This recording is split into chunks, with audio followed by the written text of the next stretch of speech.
Right. There is a lot of excitement amongst her base, but really we don't know who she is yet. And hopefully this TV interview that she's doing today and airing tonight, it's the first interview that she's done.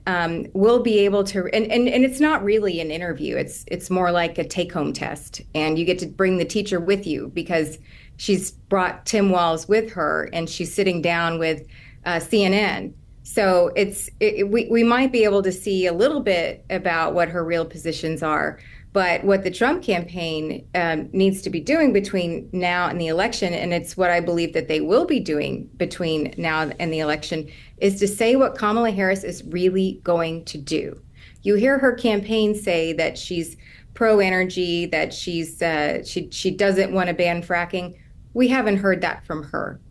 She says that she wants the economy to get moving again and have more people keep more of their hard-earned money. Yet the tax plan that she just unveiled has additional taxes on small businesses, farms, and ranches with the death tax increase. So we have these words that she says, but her actions are what speak the loudest.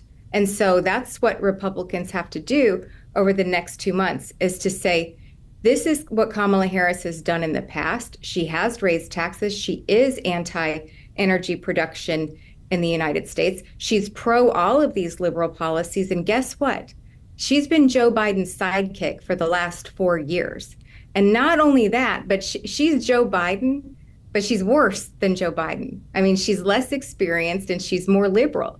So that's the message that Republicans at all, wherever they are on the ballot, whether they're running for president or Senate or House, that's the message that all Republicans need to be driving. Because when voters who are going to decide this election, and those are undecided voters, and the slice of undecided voters are maybe this big as compared to this big when they were with Biden, they need to hear what a danger Kamala Harris is, and remind them that you weren't excited about Joe Biden. In fact, you thought that his policies were bad, and you thought that your lives weren't better off than they were before he took office.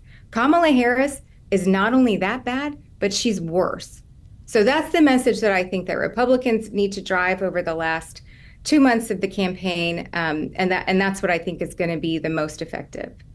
Do you think Donald Trump then, to your point, has been an effective messenger when it comes to that? Because over the past few days, he's been reposting QAnon-related content, a sexually explicit joke about Kamala Harris and Hillary Clinton.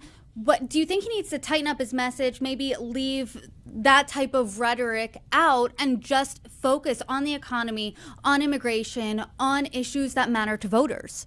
Oh, absolutely. I mean, some of this stuff is just so silly that, we should just leave it to the wayside. But like I said, the message that is going to break through and it's going to really make people understand who Kamala Harris really is what she has done and what she is going to do. She is telling you lies if you think that she's going to help the economy. Well, she was the deciding vote on the two biggest and worst spending packages that we've seen in our lifetimes. I mean, she was the deciding vote on the American Rescue Plan, and she was the deciding vote very proudly on the Inflation Reduction Act that actually increased inflation.